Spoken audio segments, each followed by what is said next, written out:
Table Talk is not your typical D&D TTRPG podcast. We are not here to run you through our whole campaign. We're here to talk about everything else in the space of tabletop roleplay. I'm your host, Alejandra Wilhelm. And I'm also your host, Mariah Gresham. And we're your tabletop roleplay girlies.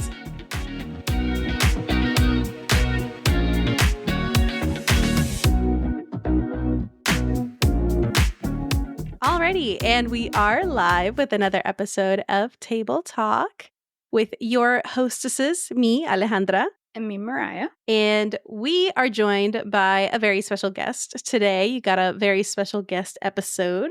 Go ahead and give us a little intro about yourself and what you do and where people can find you. Hi, my name is Nathan, but online for almost 30 years now, I've been the Amethyst Dragon. I make stuff for Dungeons & Dragons players and DMs. A lot of it. Anything, monsters, spells, classes, treasures, weird stuff. And I wrote a book about it that recently just kickstarted, and I'm finishing up bonus pages right now that the Kickstarter got for stretch goals. So that'll be interesting. It'll come out next spring.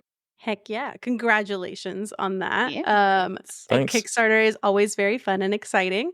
And it's also, you know, the pain of my own wallet because I will constantly find really cool stuff. And I'm like, I don't know where all that money went. It's crazy. Yep. Yeah. Browsing on that site, you really have to you can only do it when you have the room in your budget, and you should have to delete those emails otherwise because it's a dangerous place. Because they're so good. They're so good at getting you to. They're like, we know what you like, girl. Like, yeah. Go on, here you go. Yeah. But yeah, you reached out to us, and then when I checked it out, I was like, holy shit, because it is not just like a little, you know, additional add-on. It's like over 600 pages worth of content. It's a tome. A little under, but we're getting close there. But yeah, how did you you've said you've been doing this for like 30 plus years. So give me a gander about like how you started just in general coming up with the stuff, and like at what point you decided to make this holy text for the public. Sure. Well, I've been, playing and DMing D&D for 3 decades or so now, and it's always been a game where you make stuff up. You make up new stuff. I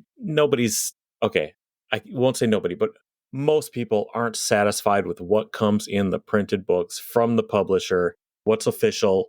Very, very, very few people stick with just that. You're making up new locations, you're making up new creatures, bosses, just NPCs to interact with. I started putting those online a long time ago, maybe with some 2nd edition stuff, but then really into 3rd edition and then 5th edition now. So I have it all formatted now for the current edition, not the 2024, but 2014 version of 5e. And I really can turn practically anything into game content. No matter how silly or stupid, I will try to find a way to make it functional. Mm-hmm. So anything, some examples of that? I know you told me privately, but for the people. Sure. Like I have somebody online on Reddit was asking for some low-powered magic items they could give out, and they had like types like a ring and a staff and stuff like that. And one of them I made up was called the Ring of Motherly Reward.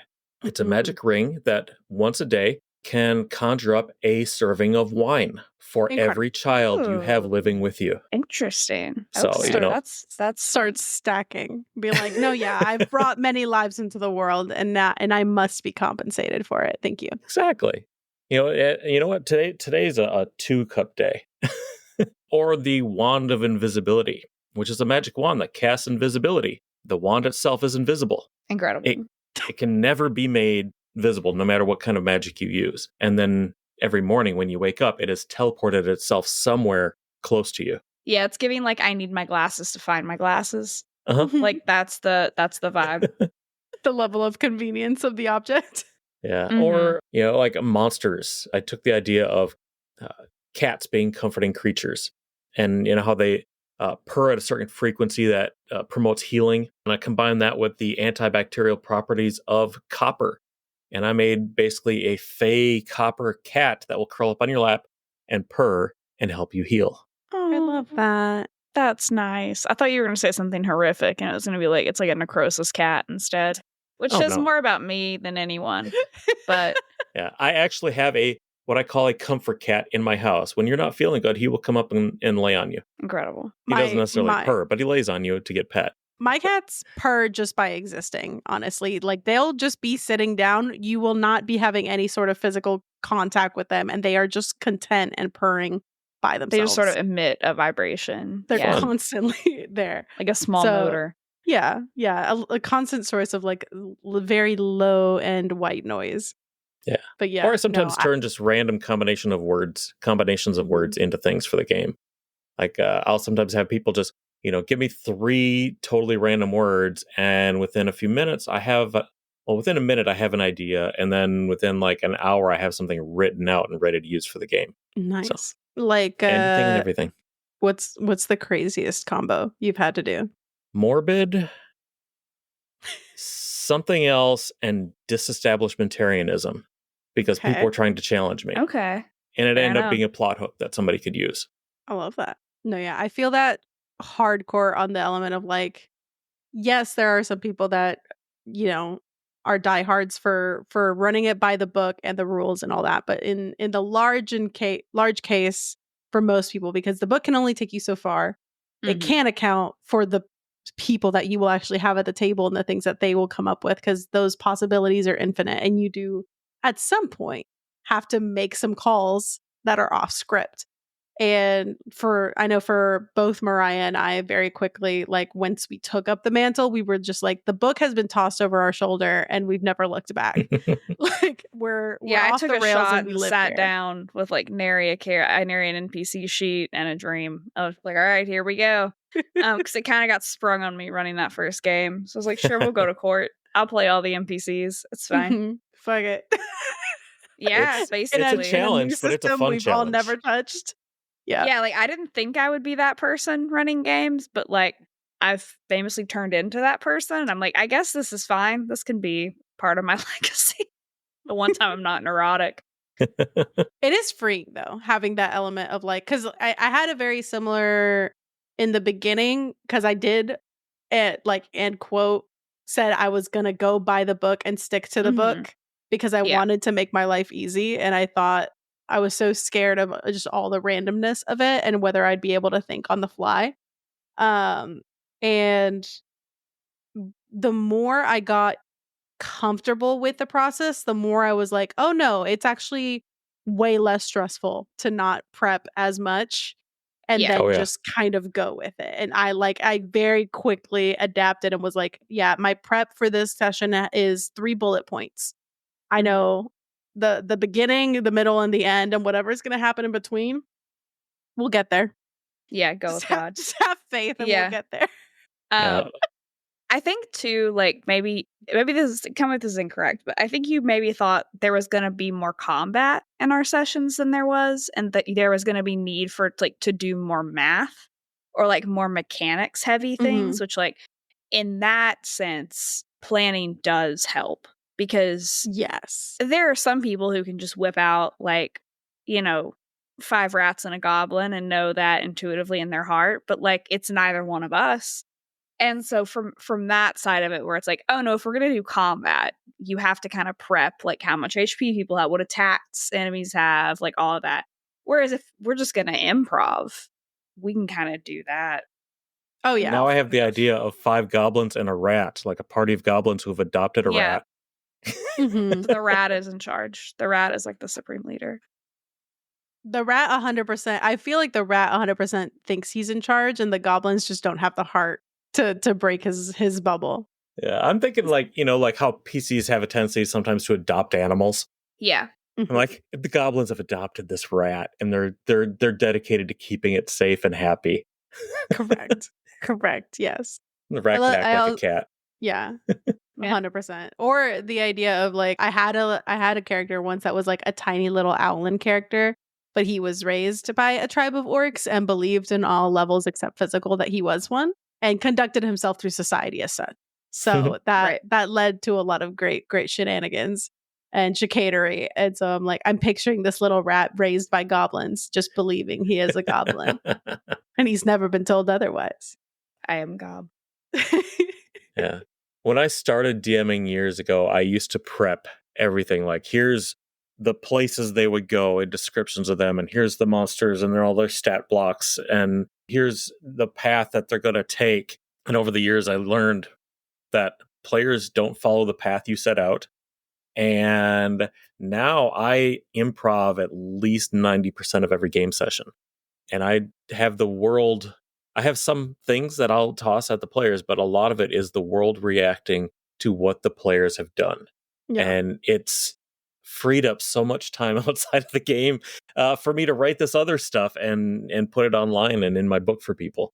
For sure. I feel like if you're going to fixate and spend time doing a lot of preparation, what you should spend that on is like understanding and knowing every inch of your world and how it works and the powers that be and all that stuff, so that whenever the players do bump against something, you are prepared to whip that out from the shelf and be like, hi, here's a thing that we here's now how can use. Yeah, there's some people who aren't great at improv, but they're great at prep, and it flows for them if they've got this, and this laid out or ready to go that they can pull in, or to link, nations and people and religions and monsters and all this stuff.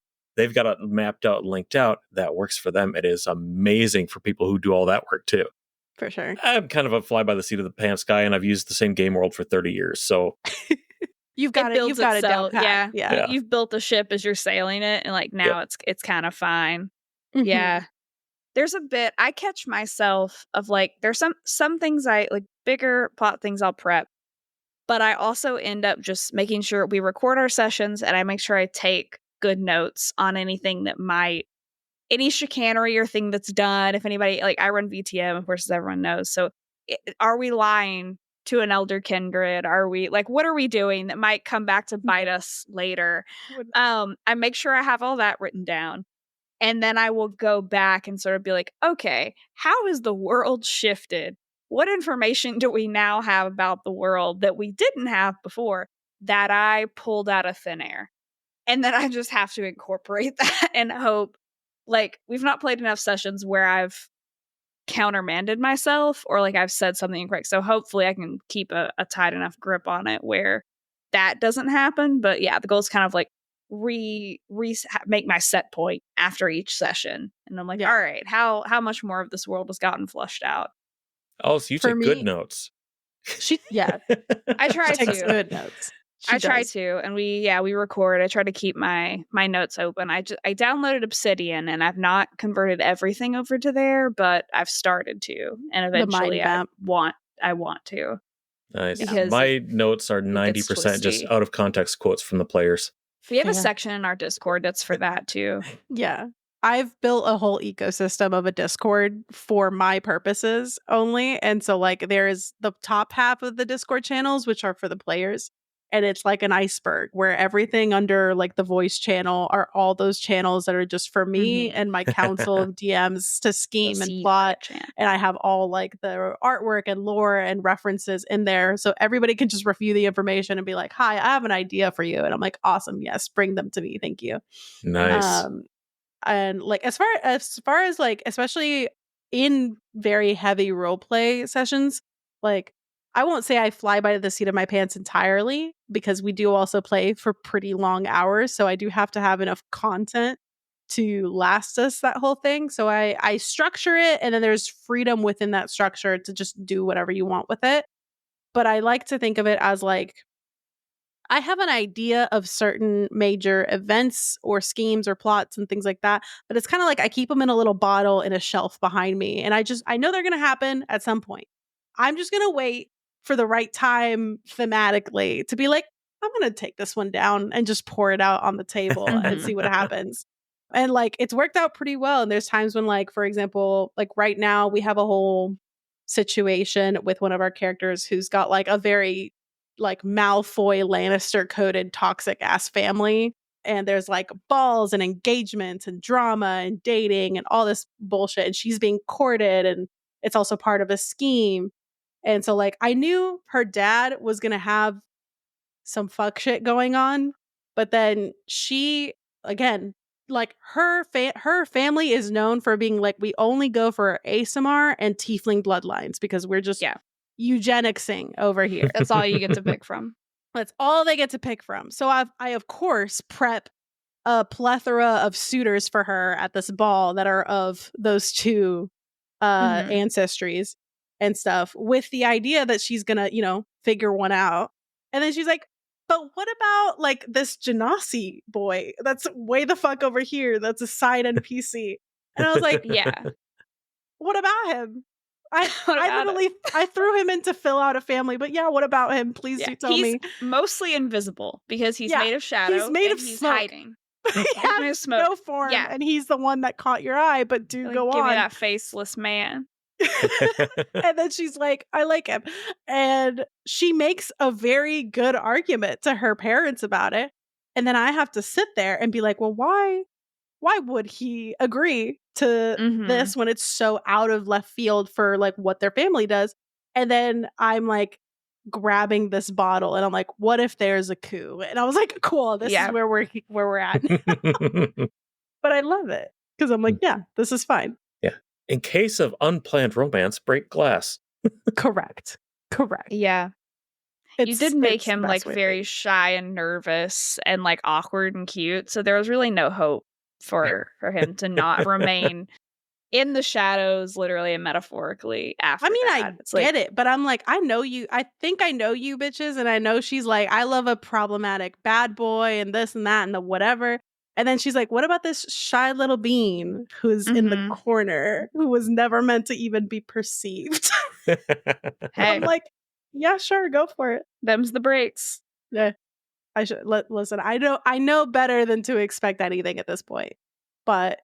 Hey, it can't be a situation where like I didn't plan for it if I didn't plan anything at all, and then we just rolled with it.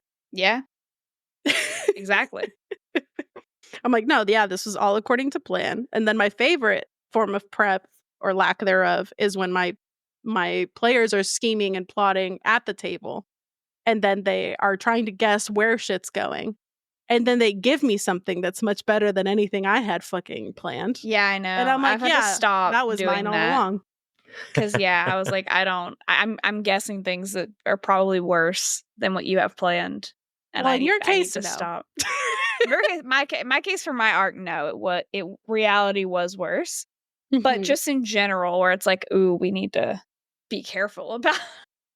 No, it's wonderful. I'll just be like pretending like I'm picking up, and then y'all say something, and I'm like, crazy. Let me just find my notebook real quick. Let me make a note. Players it's full of such wonderful ideas. Even when they're just like, off the top of their head, making something up. I'm like, well then, I can work with that. Yeah. Sure, it'd be a shame if that came back around. Correct. I was talking to my partner about it literally today, and he was like, yeah, no, it's kind of like you're making a constellation and you've got the points, but it's up to the players to connect the dots. And then sometimes they connect dots that you didn't think were supposed to be connected, and you're like, yeah, that's supposed to look like that for sure. Yeah, for sure. That would be interesting. Yeah, but yeah. So with all of, you said you've built you've played in the same world for the past like 30 some odd years, right? Yep. How is that? Like, that is wonderful for me. It started out in high school. I was a poor teenager. I couldn't afford like Forgotten Realms box sets or Greyhawk or anything like that. So I had to make up my own world. And by the time I had money to buy those things, I'm like, I like my world better because I can do anything I want with it at any time. And the only like canon thing about it is whatever's in the current campaign. I have removed a continent. I have renamed gods. I have changed parts of history. I can do that because it's my world. And because I've made it up as I've gone along, it's all in my head. So it makes it really, really easy to improvise anything. I have a vague idea of what's supposed to be here, or I have in-depth ideas of what's happening here, and I can pull that into my DMing. And then I can help players tie their stories into this stuff or tie this stuff into their backstories. So I found it's very, very nice to be that familiar with the world. And sure, I could change things up and do like a totally different setting, but if I want to, I can change something about this setting to make something different.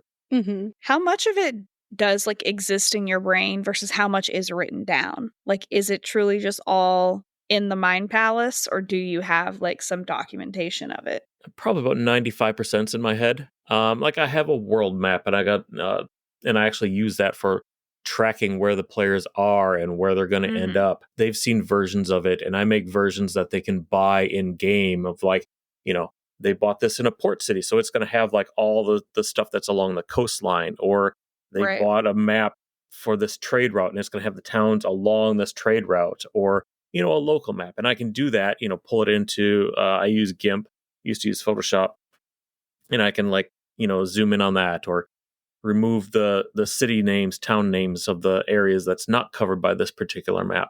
So they get that, and it helps them, knowing the general layout of the world to make their backstories. And then that helps me tie things in. But, and as far as like That's names cool. of kingdoms and gods, like I have a website that lists like the names of the deities and what their particular area of influence is and what people know about them in general, stuff like that. And like a loose historical timeline I have on my website as well. But almost all of it's up here, up in the head. That's cool. I love the idea of like, oh, you're in a port city, so you get a map. The map emphasizes the ports. Like, I like that. It's not like, oh, you get a map and like, here's all the info. It's like, no, because people really wouldn't necessarily know that unless it was like some very fancy cartographer that had traveled everywhere. And then you probably can't afford to buy that map unless you're like damn near royalty. Yeah, higher it's level. Like, yeah, or very high level. And so that's a fun idea of like limited maps is very cool. And like the element of like slowly starting to piece together and discover the world itself through that, because you're like, oh, okay, here's where the ports are, and then this trade route like led out from there, and it's like starting to get the bigger picture the more that you explore. And I encourage the players to just like follow whatever they want. I will go along as DM. So if you want to literally walk across the continent, we will play that. Follow the roads, go cross country, whatever. I have this map, and I can add things to it for little like points of interest or new towns or whatever, or I kind of know what to expect because I made the map several times. Yeah, all the iterations of it. Yeah, like, my very first start out was colored pencil on paper. Nice. Solid. I know for our Strixhaven game, like the overarching campaign plot and stuff was very influenced by our character backstories we brought in. Where like we're running in a bit of like my character had an arc, and now we're in like another player's arc, and then there's another player, and then our final year at Strixhaven will kind of be a combination, and then we'll be turned loose onto the world. And with the VTM game that I run, it's a modified version of Fall of London. So like a lot of like the NPCs and stuff like that, like the way like the Camarilla court structure works, like that I took, but I've changed a lot of things about people's like roles, and I've subbed in new NPCs, and like my court is different because I don't want to keep up with 6 sheriffs for London. I'm like, I'm sorry, we have 1 and he's creepy and he gets the job done. And like there, I've changed, and I'm playing with things because there are characters I want to introduce that are being introduced in very, very different ways. Because if you follow the Fall of London book, because I said I'd let everyone make their own characters, and they had like interesting backstories, and so I'm like, okay, this is going to be very different. So I just took the skeleton of it. So it's kind of a hybrid. Like when you go to plan a new campaign, where do you kind of start with that? Does it start with like what people are wanting to play, or does it start with like exploring a part of the world? I'm sure it varies, but it does vary. My best one so far is I'm going to say this is my current campaign. It'll be running for 4 years this month. Towards the end of the month, it'll mark 4 years. But I started very classic. We have the 5 characters that met in a tavern, the seediest, cheapest tavern in the entire city. It's a big city. And there was 1 table open. So they all ended up getting sat there. But I had a couple of ideas for what was going to happen immediately, but the rest of it is tied into their backstories and even character creation choice. Like one whole big plot point was based on a character creation choice that one player wanted to make with her warlock. I had made a subclass for the Winter Archfey, and she wanted to play that. And in the flavor text, you give examples of like what kind of creatures would work as this patron. And, you mentioned ones from several worlds, and one of them I happened to mention was the Prince of Frost.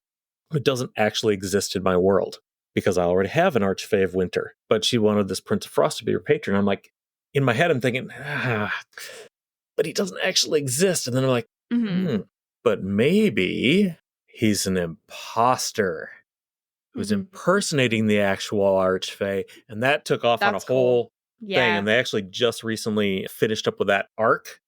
But these arcs are like intertwined because I'm not like, we're going to follow this now. We're going to follow this now. It's I follow the players. And eventually they made a deal with a hag and it set a deadline for them to deal with this guy. And they did about 2 or 3 weeks ahead of the deadline in game. Good on them. Comfortable. Yeah. An easy little advance on that. Yeah. And all the other stuff is all been based off of choices they've made, stuff in their background. I lean away now from the, you're the chosen ones who have to save the world. Yeah. I've played in those campaigns. I've run a couple of them over the decades, but I actually prefer the more personal, you're not saving the world. You are part of a living world. It doesn't revolve around you, but you can influence it. Yeah. You can try to like affect some amount of good or ill. Oh yeah. But like you the definitely world do is that. bigger. I mean, if the players want to like change the world, they can figure out how to do that and try to do that. But I don't center it around, hey, you have to save the world. You first level characters have to eventually save the world. It doesn't make sense to me. But if you end up there when you're higher level, where it's like, well, we do our kind of like some of the more complicated, like we are basically demigods walking competent plane. people. Yeah, so at high levels in D&D, you effectively are like demigods. Oh yeah, sure. Eventually, like, maybe it's like, who else is going to fight Tiamat? That might be your business. But like, it's like setting that mantle from the jump is a bit stereotypical. I think if you end up there, cool.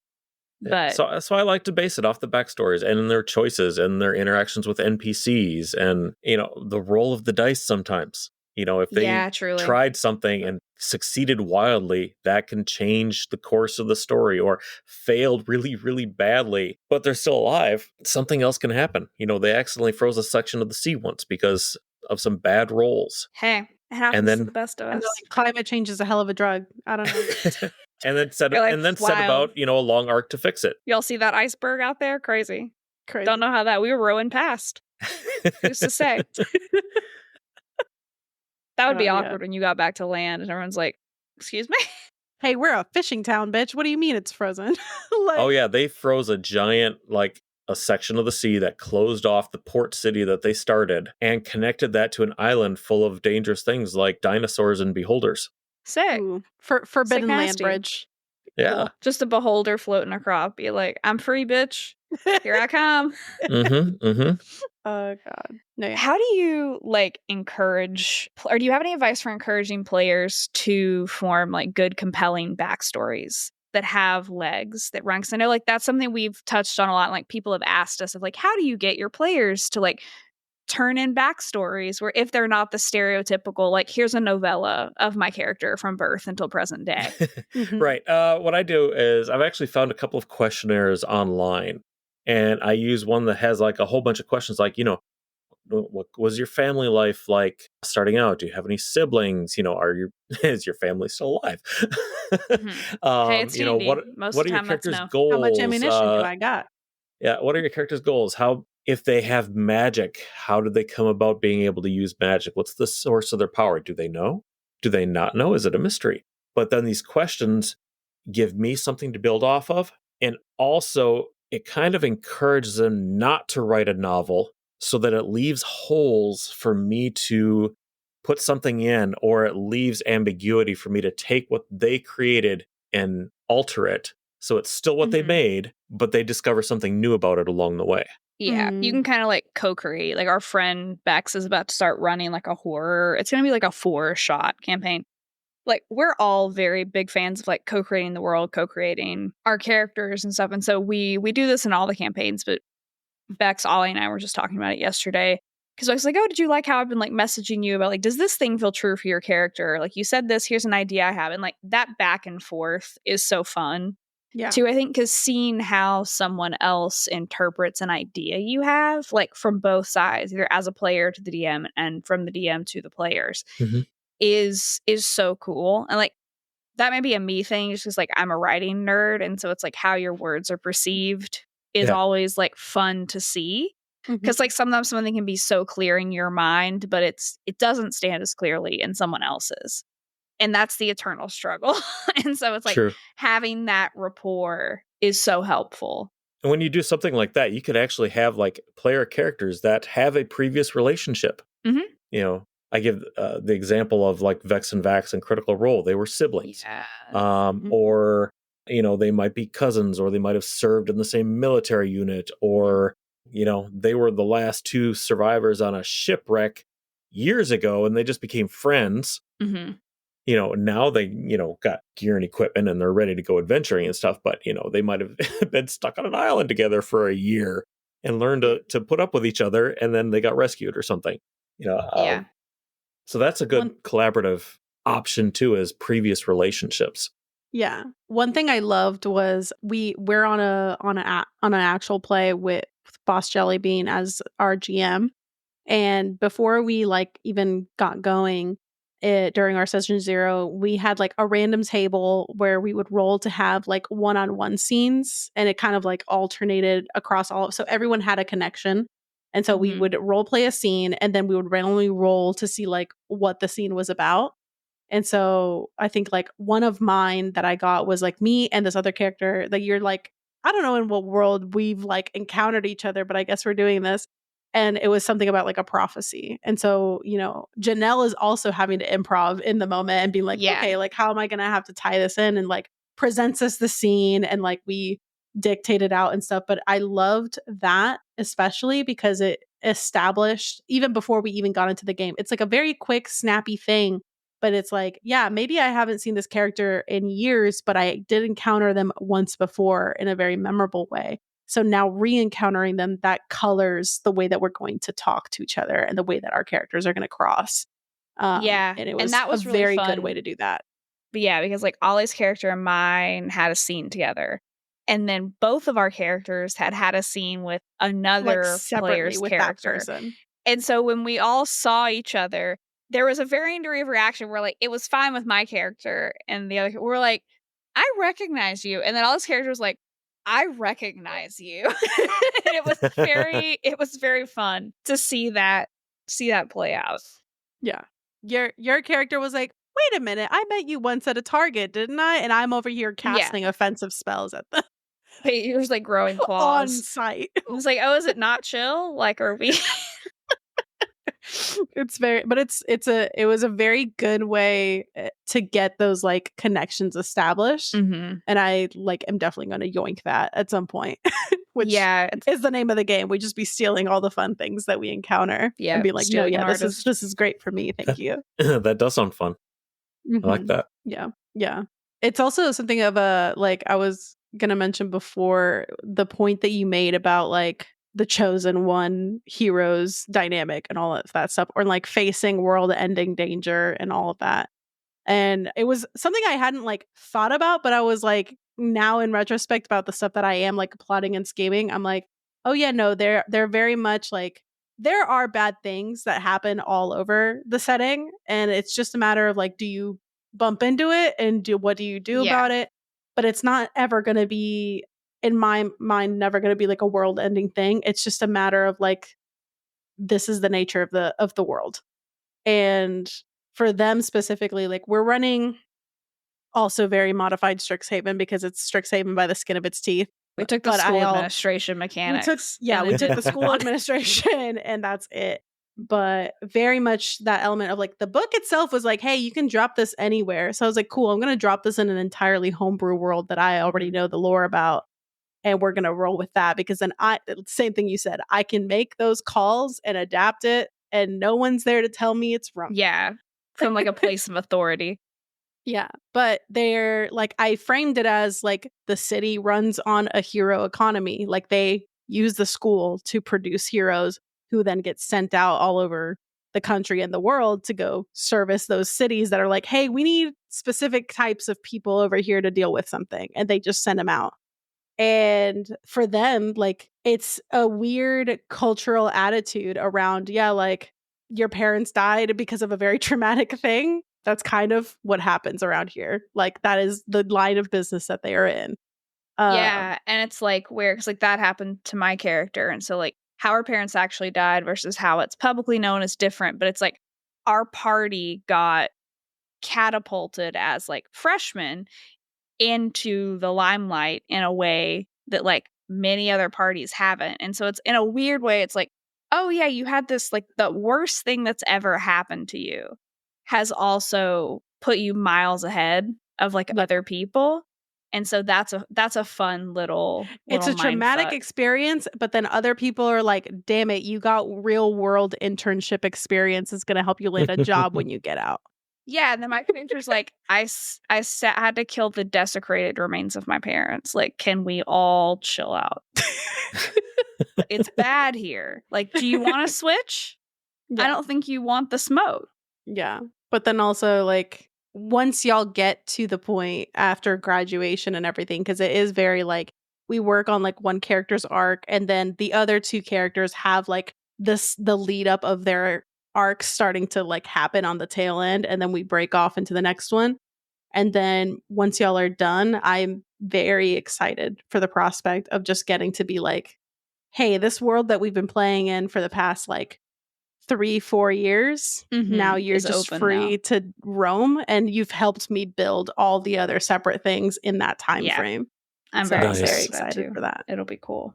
Very nice. Yeah, because it definitely started from, like, I knew the city that they were in, and then everything else had to start developing out from there as we went. And even without them having explored it yet, because of some of their backstories or some of their stuff, that's created like whole new kingdoms and cities and other things that have to exist in order for their stories to make sense. And it's been a time, but I'm like chomping at the bit for them to be freed from school. Yeah. But yeah. You're growing up. Go away. Go make your own lives now. Go. Go I'm pay gonna follow taxes you, and but go. kill things. Yeah. Yeah. It's been a time. But yeah. Question. Is everything that is in your Amethyst Dragon Horde Kickstarter in your world? No. I don't have room in my game for everything that I make up. That's fair. Which is why it all goes online and why it's in the book. Yeah, in the book there's at least 1,700 things that I've made. Crazy. I don't have space in a weekly game to fit all of it. You should have a parade of like the weird, the creature creations carrying the magic item creations. And it's just like that. It would have to be that. Yeah. Yeah, there's a lot of magic items, so each of the creatures is going to have to carry like an arm load. I'm sure some of the creatures got multiple arms. They can make do. Yeah. They can make it happen. Yeah. But, I make stuff constantly. I have a Patreon page, and I put something new on there at least twice a week. And then 2 months out of each year, I pick a theme, and I name the month after the theme. And then I make something every day based on that theme. The first one was February, and it was all Fae-related stuff. The most recent one I did was Mermay of this year, so it was all underwater theme stuff. But I've done, the silliest was February, and it was all incredible, all dairy related stuff. The lactose intolerant friends were shaking. Oops, all cows. But and so like the book includes everything I've made and put online up through last November, when I kind of cut myself off, and then still made a few more things that are a few hundred more things that are exclusive to the book and won't ever be online. And then I've still been making stuff this whole time, and now because the Kickstarter did really well and they hit 3 stretch goals, I'm in the process of adding 12 more pages of new stuff brand new for the book. I'm working on the last 4 pages right now. So yeah, I don't have room in my own game. I would have to run maybe a separate campaign every day of the week to use all this. Just fit it all in. But I can't use it all myself. And I don't have enough players to play, 108 subclasses. I don't have that many players. I've got 4 right now. I had 5. But, that'd be 20 campaigns at least. Like, all right, everybody take 20 NPCs. Those are your children now. We're all splitting up. Godspeed. Everybody's pulling weight now. Incredible. Well, awesome. It does look like we are coming up on time, but this has been amazing. Thank you so much for coming on. Thanks for having me on. Yeah. Give us a quick little reminder about where people can find you, where people can support you, where people can get hordes of their own, and all that good stuff. The simplest place to go is my website that has everything, including a list of everything that I've made. Everything that's exclusive to the book is marked on there as well. But it is amethyst dash, like a hyphen, just a dash, not a long hyphen. Amethyst dash dragon. An N dash, not an M dash. Yes, exactly. Just a quick dash. Yeah, amethyst-dragon.com. It's got a list of all my stuff. It's got direct links to all the stuff I've made. So if you see like a subclass you want, you click on it, it'll take you right to that Patreon page. There's like 600 some things on there that are free. So you can definitely get a look at the stuff I make. And if anybody has any questions whatsoever, all my social links are on there. My Discord channel link is on there. The link to the Kickstarter is on there. People can still make late pledges to it. So you can still get the book if you miss the Kickstarter. I'm leaving that open until right before I send it off to the print company. So people can still get in on that in case they're listening to this and missed out. Oh man, I missed it. It ended up in some different forth. But yeah, you can make a late pledge. We could make an exception just for you, just because we like the cut of your jib. Yeah, exactly. It's something Kickstarter recently added as a feature, which is very cool. Incredible. That is awesome because I remember like Mariah bought a Session Zero system at PAX. And I remember in the moment I was like, damn, I really want this. But I was like, she got it. And I'll just get it after because there's other things I want to buy. And then looking at it, I was like, the Kickstarter closed and I want to die because I really wanted it. So that's I wish they had that feature when I was looking at that. And I will have a few extra books that I'm going to sell afterwards, but that's after all the Kickstarter backers get theirs and all the local game stores that want to get theirs. Because local game stores can get it too. I love local game stores. It's never going on Amazon or anything. Local game stores. Exactly. And I'm doing that as an author. Heck yeah. Nice. Awesome. That's my stuff. If anybody has any questions, feel free to ask. I love talking about the stuff I've made. I've loved talking about other people's stuff. Incredible. As you can see, talking about gaming and what players do. I love that too. Yeah. Awesome. Well, thank you so much. And thank you guys for joining us. And we will see you next time. Bye. Bye. Take care. Table Talk is a podcast brought to you by Mythos Media Productions, bringing you a new episode every Wednesday, wherever you get your podcast. Find us on Instagram and TikTok at Table Talk RPG, or check us out at our website, mythosmediaproductions.godaddyscites.com. All business inquiries can reach out to us via email at info@mythosmediaproductions.com.